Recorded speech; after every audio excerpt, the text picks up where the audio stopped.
Citoyens du monde, bonsoir, j'espère que vous allez bien, on se retrouve pour une nouvelle vidéo aujourd'hui. Mercato idéal de l'Olympique de Marseille, alors c'est le premier d'une longue série, du moins je l'espère, je vais essayer de faire chaque mercato de chaque club de Ligue 1 pour la saison à venir. Alors pourquoi cette année j'ai décidé de filer un tel coup de main au club français? Tout simplement parce que entre le déclassement européen, la crise des droits télé actuels qui est vraiment terrible pour le foot français et qui fait d'immenses dégâts, on rajoute à ça la fin des paiements de CVC, vous savez ce fonds d'investissement qui a racheté 13% des recettes de la Ligue 1. Donc pour des clubs comme Lyon, comme Marseille, c'est une enveloppe transfert en moins par rapport aux dernières années. L'année dernière, c'est des clubs qui avaient pu un peu plus investir sur le mercato grâce à cette enveloppe qui pouvait aller de 40 à 60 millions en fonction de l'importance du club dans le paysage du football français. Et donc les clubs français vont devoir apprendre à bien travailler, fini les gros salaires, fini les coûts où on envoie de l'oseille à fond. Maintenant, on vise des bons achats, des bonnes ventes et on vise surtout de l'intelligence en fonction des profils, en fonction d'un projet. Ils vont vraiment devoir apprendre à bien bosser, un peu comme des exemples qu'on peut avoir dans des clubs au Portugal ou en Eredivisie, parce que désormais les droits télé, le budget, ça va plutôt coller avec ces championnats-là. Néanmoins, l'OM, je commence par eux parce que c'est un club qui a quand même une portée Ligue des Champions. Normalement, il devrait se qualifier pour la compétition en vue de l'année prochaine. Alors, on va commencer par le contexte club. Je pense que c'est important de parler du contexte, surtout avec l'OM. Alors j'ai mis instabilité estivale parce que quand on prend les derniers mercato, les dernières années, l'OM a quasiment systématiquement changé de coach, changé la totalité de leur effectif. Bref, ils sont très actifs sur les derniers mercato, surtout depuis l'arrivée de Pablo Longoria et je vais même dire encore plus depuis qu'il a été épaulé par Mehdi Benassia. On l'a vu l'année dernière, alors attention quand même parce que ça a du positif dans le sens où c'est la preuve qu'ils arrivent quand même par des jeux d'agents ou bref, ils arrivent quand même à bien vendre leurs joueurs. On l'a vu l'année dernière, ils ont bien vendu des joueurs comme Iliman Ndiaye, comme Ismaïla Sarr.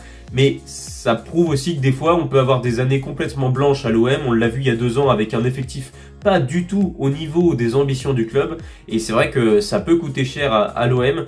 Mais bon, en tout cas, instabilité estivale, ça a du positif, ça a du négatif. Mais ça fait évidemment partie du contexte. Ça m'arrange dans ce mercato idéal parce que je vais quand même partir du principe que l'OM parvient plutôt facilement à bien vendre ses joueurs.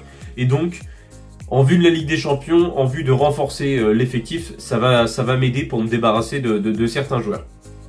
Alors la pression populaire, c'est évidemment quelque chose à prendre en compte. Tous les joueurs ne peuvent pas jouer à l'OM, c'est un stade immense au Vélodrome, une pression immense. On l'a vu, chaque résultat est scruté. Bref, soit ça va max et on dit que l'OM joue le titre, soit ça va pas du tout et on est ultra catastrophé sur la situation du club avec l'arbitrage. Bref, il s'est passé beaucoup de choses cette année où on sent qu'il y a vraiment une immense pression autour de ce club-là. C'est pas nouveau, mais je trouve que ça l'est encore plus avec les années où voilà, si l'OM enchaîne 2 ou 3 matchs, 2 ou 3 défaites consécutives, certains parleront déjà de la tête de De Zerbi. Enfin bref. C'est un club où il y a une immense pression et il faut prendre ça en compte aussi pour les joueurs. Il faut avoir les épaules pour pouvoir jouer à l'OM, pour pouvoir jouer au Vélodrome. Donc ça fait évidemment partie des choses à prendre en compte, surtout quand l'OM va jouer une Ligue des Champions. Donc là, tous les médias auront les yeux rivés sur l'OM, sur la phase de Ligue des Champions de l'année dernière, l'année 2 du projet Roberto De Zerbi. Donc bon voilà, l'OM, il leur faut donc construire un effectif de niveau Ligue des Champions, donc il faut un mercato qui va de ce niveau-là, avec des joueurs et un profil qui colle aux ambitions de Roberto De Zerbi. Donc voilà, au niveau du contexte du club, on va repartir avec Roberto De Zerbi, je pense qu'il va rester à l'OM, du moins je l'espère, parce que quand même changer d'entraîneur tous les ans, je pense que ça a aussi fait du tort à l'OM de ces dernières saisons. Alors pour les objectifs de ce mercato idéal, l'objectif ça va être de poursuivre les travaux de 2024 parce que le mercato estival 2024, je l'ai jugé vraiment très très bon.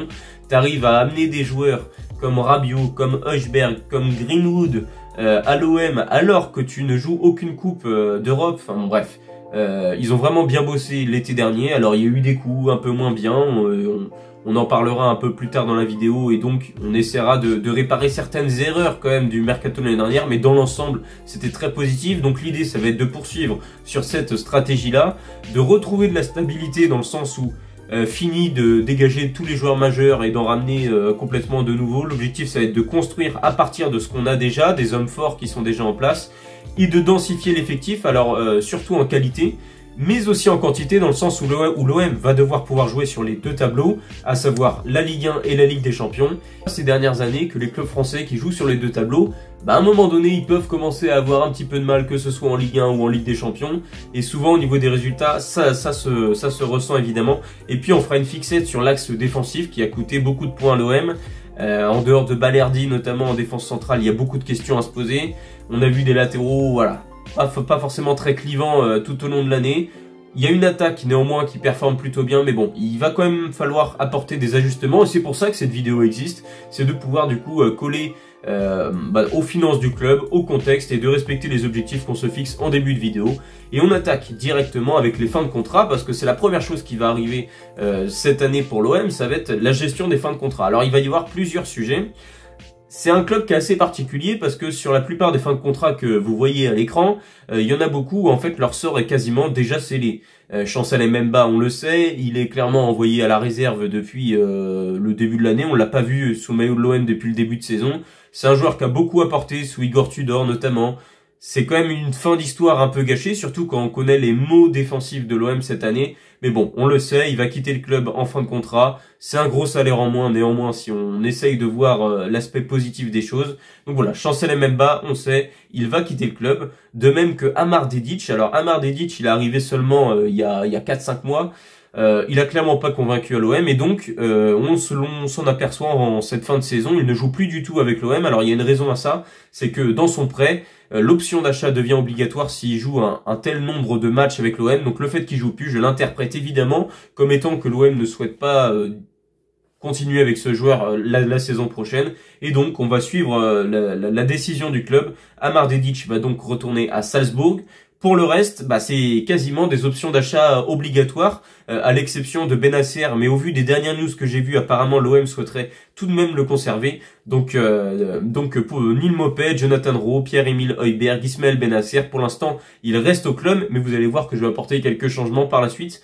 Donc voilà, pour ce qui est des fins de contrat. Et on commence désormais par les départs, parce qu'il va y en avoir beaucoup. Il y a un contexte qui est très particulier avec beaucoup de joueurs qui arrivent en fin de cycle et aussi beaucoup de joueurs qui reviennent de prêt et devraient pas rester longtemps au club et devraient le quitter dans la foulée. Alors, on va commencer par les deux joueurs qui ont vu leur option d'achat obligatoire être levée, Neal Maupay et Jonathan Rowe. Donc je décide de me séparer des deux joueurs. Neal Maupay, il a eu une bonne période quand l'OM jouait à 5 derrière. C'est une période qui s'est déclenchée à peu près au match à Bollaert où l'OM a gagné en fin de match. Je crois que c'était 3-1 le score final. Et Maupay, c'était le premier moment où il prenait vraiment la place de titulaire devant Ali Wahi. Depuis, il a fait quelques mois qui ont été très bons avant de complètement disparaître encore plus depuis l'arrivée d'Amine Gouiri. Dans l'ensemble, ça a été un petit peu léger. Moi, je trouve qu'il a apporté à l'OM. Mais au vu du projet que je souhaite instaurer, Neal Maupay, c'est trop léger pour la Ligue des Champions. C'est un peu juste pour la Ligue 1. Profitons du fait qu'il a encore une certaine cote parce que expérience en Angleterre et puis une saison qui dans l'ensemble est pas non plus où il n'y a pas tout acheté pour pouvoir réellement le vendre. Et je pense que l'OM ne perdrait pas réellement au change d'un point de vue de la valeur du joueur. Je pense que l'OM peut en tirer 6 millions pour Neal Maupay. Donc voilà, premier départ effectué.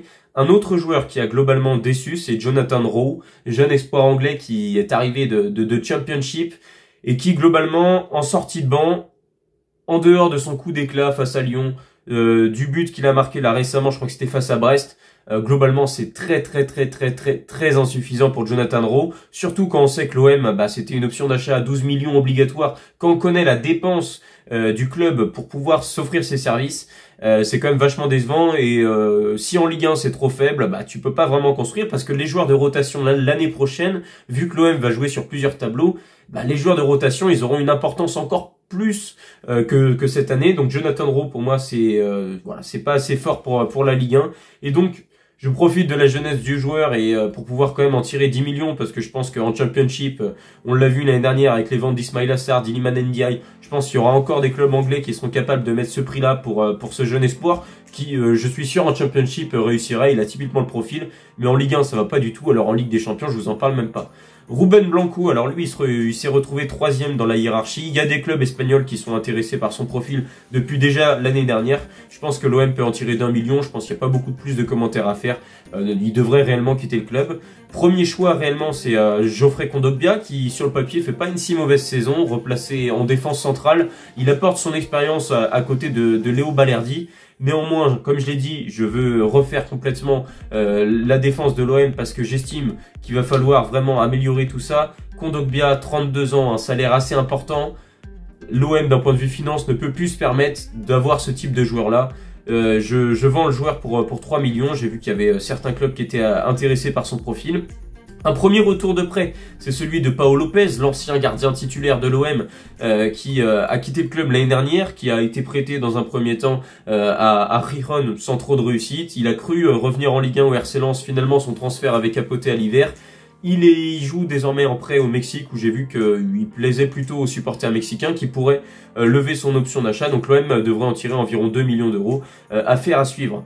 Au niveau des autres départs, Luis Felipe, alors encore un joueur qui est arrivé il y a 4 mois, alors lui c'est un flop intersidéral. L'OM souhaitait réellement recruter un défenseur central supplémentaire pour vraiment avoir quelque chose de très solide, notamment il devait arriver en tant qu'axial droit. En dehors de son match face au PSG, on n'a quasiment rien vu de ce joueur-là, du joueur qu'il était quand il jouait notamment à la Lazio.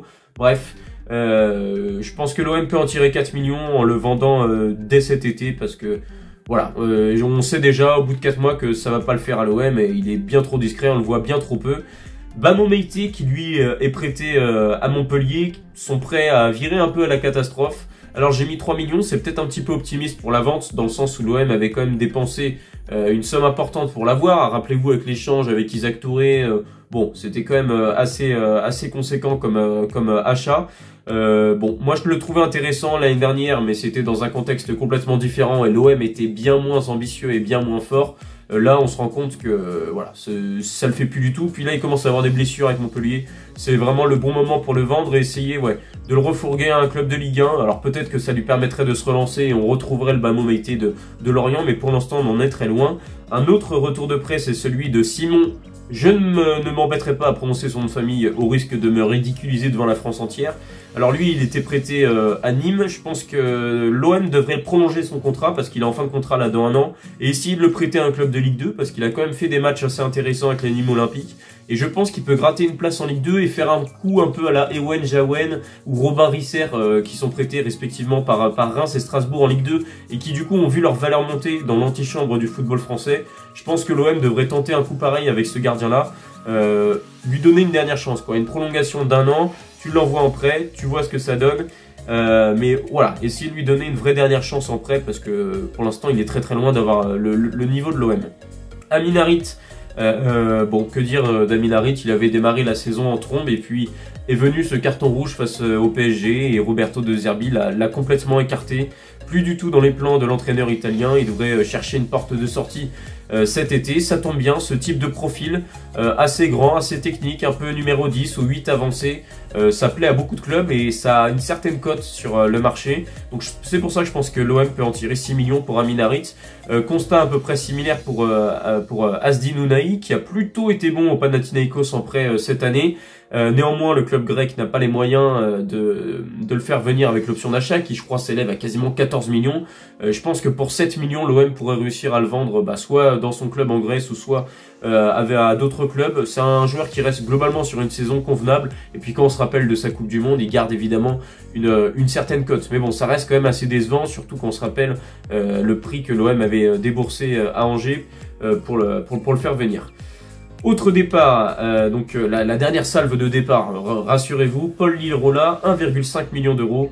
De Zerbi a été très dur avec lui ces dernières semaines parce qu'il a estimé lui avoir donné une chance un peu inespérée pour le latéral espagnol.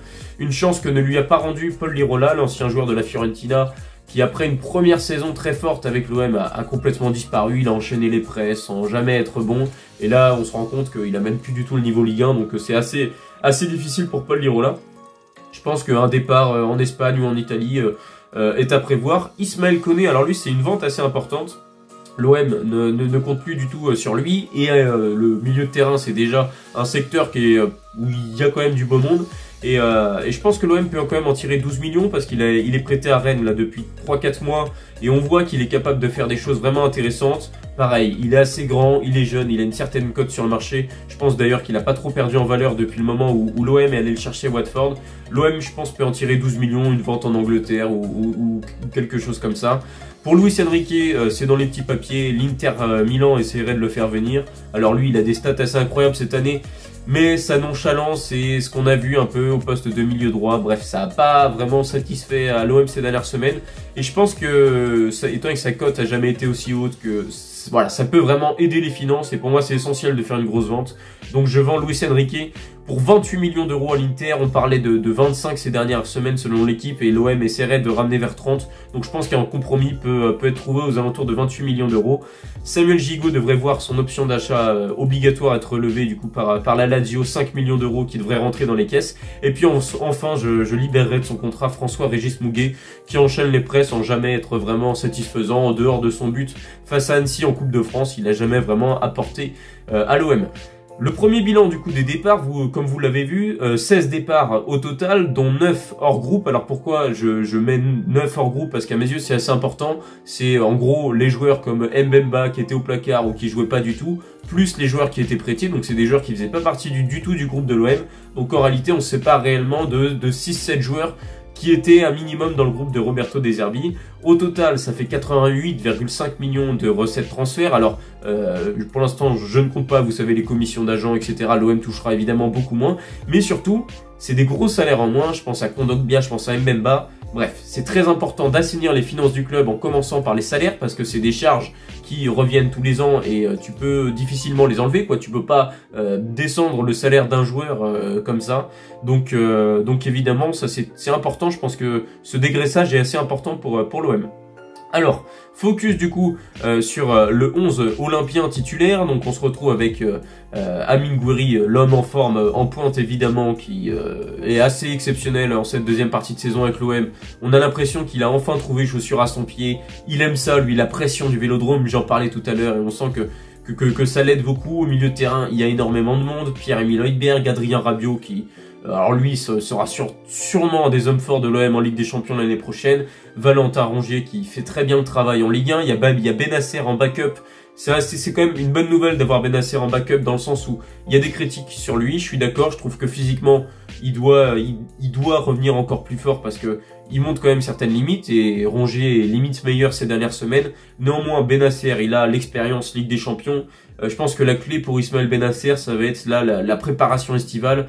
Physiquement, il a un mois ou deux pour vraiment revenir au top. Et si on voit dès le mois d'août ou le mois de septembre qu'il est plutôt bien dans le jeu de l'OM, je pense que ça peut prévoir une belle saison pour l'Algérien. Je garde Mason Greenwood, alors oui, nonchalance, je suis complètement d'accord avec vous, absence dans les grands matchs pour le moment. Néanmoins, qu'est-ce que serait l'OM sans Mason Greenwood? Parce que c'est quand même un talent assez fou, ce gars-là. 18 buts en Ligue 1, c'est l'homme fort de l'attaque. Sa simple présence suffit à mobiliser au moins un ou deux joueurs adverses. Moi, je garde Mason Greenwood. Je pense qu'avec une équipe qui va plus, voilà, qui envoie encore plus de combativité, parce que là en fait c'est Mason Greenwood et Luis Enrique qui avaient un peu un même profil d'un point de vue nonchalant ces dernières semaines et décevant dans certains grands matchs. Là avec un Gouiri qui donne tout, avec Rabiot, Rongier, Højbjerg au milieu, et puis vous verrez les recrues qui seront vraiment pensées pour avoir un OM hargneux, technique, bref, un OM juste meilleur que ce qu'on a vu cette année. Greenwood sera la pièce maîtresse dans le sens où ce sera un peu le diamant brut qui est capable vraiment d'inscrire un but que tu n'attends pas, une frappe de loin, quelque chose de fou. Il en est capable, Mason Greenwood, et je pense que l'OM a tout intérêt à le garder, réellement. En défense, je garde évidemment Balerdi, capitaine émérite de l'OM, qui est vraiment devenu le leader défensif ces deux dernières années. Et puis Geronimo Rulli, qui a eu un petit passage à vide à l'hiver, mais qui globalement réalise une très bonne première saison avec les Olympiens. Et donc, pour le recrutement, j'ai ciblé un défenseur central titulaire, si on imagine qu'il y a une défense à deux pour l'OM, donc aux côtés de Balerdi. Un autre titulaire / rotation en fonction de si tu as une défense à 3. On a vu l'OM jouer beaucoup avec une défense centrale à 3 et des pistons. Donc là, je vais chercher un autre défenseur central, voilà, qui est capable d'être titulaire en Ligue 1 et qui du coup peut aussi faire un peu la rotation. Un défenseur central / défenseur gaucher, dans le sens où quelqu'un qui est capable de dépanner en axial gauche dans une défense à 3, mais aussi en latéral dans une défense à 4, un peu à la profil à la Ulisses Garcia, qui fait une très bonne fin de saison d'ailleurs avec l'OM, et que du coup, comme vous l'avez remarqué, je vais conserver, évidemment pas dans l'équipe titulaire type, mais il peut rendre de bons services en Ligue 1 notamment. Un défenseur droit titulaire, Amir Murillo, c'est très bien en axial droit, en latéral droit, mais derrière il y a vraiment personne, donc il faut évidemment en prendre un titulaire, et donc Murillo serait en rotation / titulaire, bref, mettre 2 joueurs en concurrence à ce poste là. Un attaquant gauche titulaire du coup pour remplacer Luis Enrique, un attaquant gauche dans la rotation capable de faire le travail en Ligue 1 pour remplacer Jonathan Rowe, un milieu offensif dans la rotation à la Aminarit, un remplaçant à Aminarit, et puis enfin un buteur dans la rotation, donc là un remplaçant direct à Neil Maupay qui globalement pourrait monter à l'avenir et pourquoi pas de devenir titulaire. Il y a du boulot dans le recrutement, 9 postes du coup sont ciblés, quand on sait qu'il y a eu 16 départs, mais la plupart étaient hors groupe ou en prêt, ça veut quand même dire qu'on va densifier l'effectif autant en qualité qu'en quantité. Et donc, on commence par le défenseur central titulaire. Je vais chercher Olivier Boscagli, opportunité de marché, puisque c'est un joueur qui est libre de tout contrat là dans quelques mois. Il est en fin de contrat du coup avec le PSV Eindhoven. Il a une expérience récente en Ligue des Champions où il a été bon avec le PSV. À part sur certains matchs, j'ai quand même l'impression qu'il se plaît plus quand à côté de lui en latéral gauche, il y a un joueur plutôt à vocation défensive et qui monte pas tellement. Ça tombe bien à l'OM dans une défense à 4. On peut facilement imaginer que ce ne soit pas Merlin mais bien Ulisses Garcia ou la recrue qu'on va aller chercher. Et donc voilà, Olivier Boscagli, très très bon relanceur. J'ai vu que il a les meilleurs stats quasiment des défenseurs à la relance du championnat néerlandais.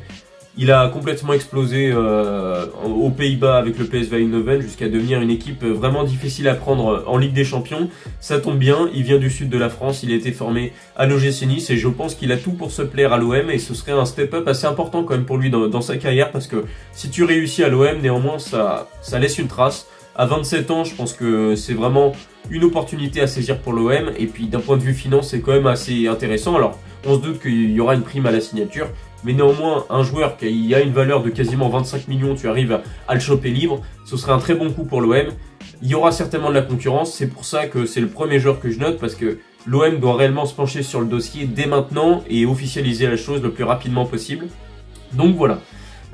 Pour l'accompagner, imaginons dans une défense à 3 autour de Léo Balerdi également, je vais chercher Wesley Fofana. Alors, c'est comme si c'était une histoire qui se réalisait enfin. Wesley Fofana n'a jamais caché son rêve de rejoindre l'OM un jour.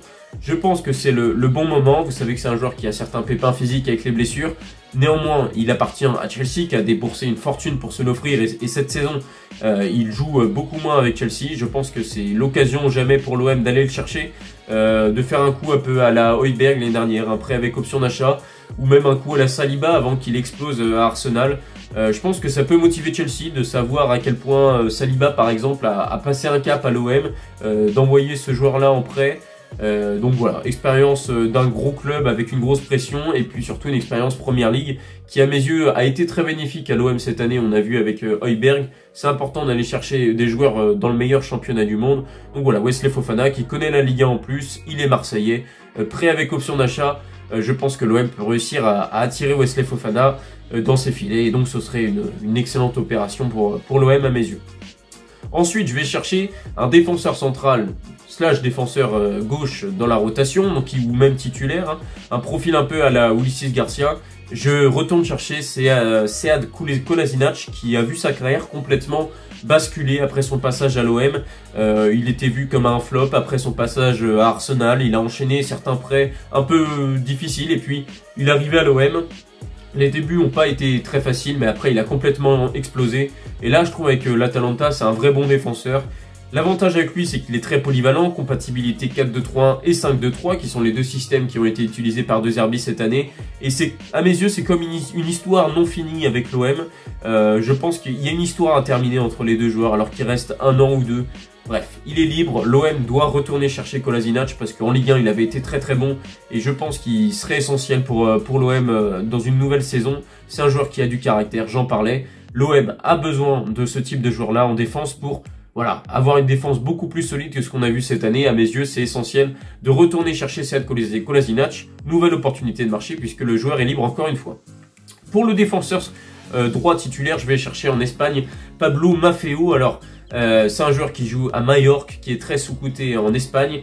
Argentin, qui a un gros tempérament, ça tombe bien je pense, ça colle bien justement avec l'univers un peu de l'OM, je pense qu'il se plairait énormément dans ce club là. Alors on l'a vu à la Kings League espagnole là récemment, donc voilà, c'est un peu un joueur à la profil Cabella quoi, il est assez intéressé aussi par ce qui se passe ailleurs. Néanmoins, je suis sûr qu'il peut se sublimer dans cet environnement, et quand on voit le niveau qu'il a déjà en Liga espagnole avec Majorque, qui est un des clubs surprises de la saison en Liga, je pense que l'OM serait une suite logique pour lui, et à 5 millions, à mes yeux, l'OM s'offrirait un vrai bon latéral droit qui pourrait vraiment exploser en Ligue 1 et puis surtout s'offrir une première expérience en Ligue des Champions. Donc voilà, je mets en concurrence Pablo Maffeo et Amir Murillo au poste de latéral droit. Pour le remplaçant d'Amin Harit, le numéro 10, un peu technique, dans la rotation, je vais chercher Julio Enciso qui a très bien terminé la saison avec Ipswich Town en Première Ligue. Il est très très talentueux. Ce serait très intéressant pour Brighton de l'envoyer à l'OM, dans le sens où voilà, il accumule les prêts. Ipswich Town, c'était un club de Première Ligue qui jouait globalement le maintien. Un nouveau prêt avec la Ligue des Champions dans la rotation, Ligue 1, etc. Et je pense qu'il reviendrait à Brighton très fort. Alors, ce sera un cadeau fait pour le club anglais, certes, mais aussi, je pense, une certaine utilité pour l'OM dans la rotation, en Ligue 1 notamment. Un profil que n'a pas l'OM, un numéro 10 comme ça, technique. Puis surtout, un jeune joueur. Voilà, j'essaye d'apporter beaucoup d'expérience dans cette équipe parce qu'il y a la Ligue des Champions à jouer. Mais avoir un jeune joueur comme ça dans la rotation, je pense que ça peut faire que du bien à l'OM. Donc voilà, je vais chercher Julio Enciso à Brighton, qui je pense serait un super coup pour l'OM. Et là, c'est le gros transfert, la grosse dépense. Vous savez, il nous faut un attaquant gauche titulaire pour aider l'OM à exploser et avoir une ligne offensive énorme. On a déjà Greenwood, on a déjà Amine Gouiri. Et bien, je vais chercher Christos Tzolis. Alors, sans aucun doute, c'est à mes yeux quasiment un de mes gros coups de cœur de la saison avec le club Bruges, décisif en Ligue des Champions. Un leader offensif alors qu'il venait tout juste d'arriver. J'ai vu sa progression depuis déjà à l'époque le Fortuna Düsseldorf en deuxième division allemande, où il avait fait une saison où il avait tout défoncé dans le championnat. Il arrive en Belgique, il défonce tout en Pro League et surtout en Ligue des Champions. Il a la faculté à être buteur, ce qui va m'intéresser parce que on se pose toujours la question de est-ce que Amine Gouiri est capable de planter 15-20 pions dans une saison. On verra l'année prochaine. Lui, je pense qu'il peut prendre le relais comme Greenwood pour aller mettre les buts, pour finir les actions. Et il est également capable de coups de folie, de buts incroyables.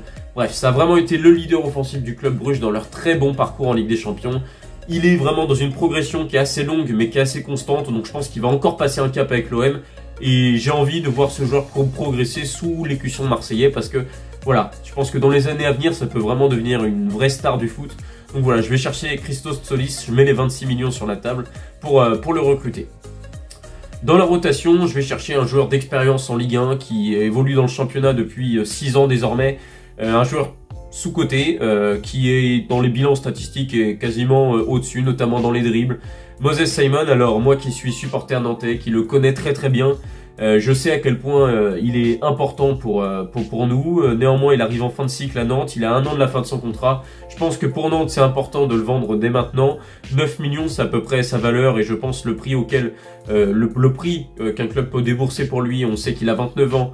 Bon, je pense que c'est vraiment le juste prix. C'est un joueur qui résiste très bien à la pression. Il la connaît. Hein. À Nantes, il y a quand même un environnement assez particulier. Alors je dis pas qu'il y a autant de pression qu'au Vélodrome, mais bon, il y a la Beaujoire, il y a des supporters exigeants qui connaissent le foot. Moses Simon, il connaît tout ça, il répond souvent présent, et puis dans une attaque quasiment amorphe qui est celle des Canaries, c'est vraiment, voilà, c'est une des seules lumières qui... Dans la percussion, il y a très peu de joueurs qui sont à son niveau en Ligue 1, il y a souvent des prises à deux qui sont faites sur lui. Je pense que l'OM, dans une équipe qu'on peut imaginer Ligue 1 le week-end, un Moses Simon, ça peut faire que du bien. Et puis, il y a aussi une certaine liaison entre Nantes et Marseille d'un point de vue des transferts. Quentin Merlin, Jordan Verretou qui a également été formé à Nantes, Dimitri Payet. Bref, il y a une vraie connexion. Valentin Rongier, j'en oublie évidemment, même Amine Harit. Bref, voilà, il y a une vraie connexion entre Nantes et Marseille à ce niveau-là. Et Moses Simon, à mes yeux, apporterait beaucoup à cet OM-là. que ce soit en sortie de banc en Ligue des Champions qu'en Ligue 1 en tant que titulaire, à voir en tout cas. Et puis le dernier joueur que je vais chercher, c'est un pari sur l'avenir, une immense promesse de la Ligue 1, Lucas Tassin. Saint-Etienne devrait descendre en Ligue 2, c'est l'occasion pour un club français de faire en sorte qu'il reste dans le championnat parce que c'est un vrai diamant brut. À 20 ans seulement, il a planté déjà 12 buts dans une équipe de Saint-Etienne à l'agonie. Il résiste très bien à la pression, on l'a vu dans le derby face à Lyon où il a inscrit un doublé devant un Geoffroy Guichard à guichet fermé. Bref, voilà, c'était magnifique et je pense que dans son profil, c'est-à-dire que c'est pas juste un attaquant qui attend devant le but et qui plante au bon moment. Non, non, il peut réellement s'intégrer dans tout le jeu offensif de Roberto De Zerbi. L'OM doit mettre le prix sur ce joueur-là parce que c'est aussi l'avenir du club. C'est pas qu'un joueur qui sera dans la rotation pendant un an. Non, non, ça peut être le titulaire. Ça peut être un titulaire en puissance d'ici 2-3 ans. Voilà. Si l'OM veut vraiment lancer un projet sur le moyen terme au moins, c'est important d'avoir des jeunes joueurs que tu peux faire grandir dans ton club. Donc voilà, je pense évidemment à Lucas Tassin, à Atsolis, à ces joueurs-là. Donc voilà, d'un point de vue du bilan, l'OM a donc dépensé 56 millions. Rappelez-vous, on avait 88 millions de bénéfices dans les dépenses. Il y a un gain important d'un point de vue salarial, néanmoins. Tu as baissé la moyenne de salaire des joueurs que tu es allé chercher. Donc voilà, à mes yeux, c'est pour ça que ce serait un bon recrutement pour l'OM. Si on regarde du coup le 11 type, Boskagli, Balerdi en défense centrale, Sead Kolasinac en latéral gauche, Pablo Maffeo à droite, Greenwood, Solis, Guiri en pointe, le milieu, Højbjerg, Rongier, Rabiot est toujours là, avec, comme vous le savez, en backup, Benasser, Nadir, tous ces joueurs-là, Geronimo Rulli dans les buts. Voilà, ça pour moi, tu alignes ça en Ligue des Champions, tu peux largement sortir de la phase de poule et tu peux jouer les troubles faits en barrage, 8e, ce qui est à mes yeux l'objectif de l'OM. Et tu as surtout suffisamment de qualité dans ton banc par la suite. Si on met par exemple une deuxième équipe type en 5-3-2, tu as suffisamment de qualité pour pouvoir jouer en Ligue 1. Voilà, imaginons Murillo, Merlin en piston, Delangue en doublure, Cornelius, Kolasinac, Fofana en défense, Benasser, Nadir, Simon Stassin, Enciso. Voilà, la qualité, elle est là pour l'OM. Et puis tu gardes Robinho Vaz, Faris Moumbania qui devrait revenir de blessure, Ulisses Garcia et Van Dijk. Donc voilà, ça fait un groupe d'environ 27-28 joueurs, mais avec pas mal de qualité pour pouvoir jouer sur les deux tableaux. Je pense qu'on a plutôt répondu aux objectifs. Des joueurs d'expérience pour la Ligue des Champions, des joueurs qui résistent à la pression du Vélodrome, des joueurs de caractère, mais également des jeunes joueurs capables de faire monter le projet de Zerbi à l'OM sur le moyen, long terme. Donc voilà, pour ce mercato de l'Olympique de Marseille, j'espère qu'il vous aura plu. Si c'est le cas, n'hésitez pas à me le dire dans l'espace commentaire et à vous abonner à ma chaîne YouTube. Allez, ciao!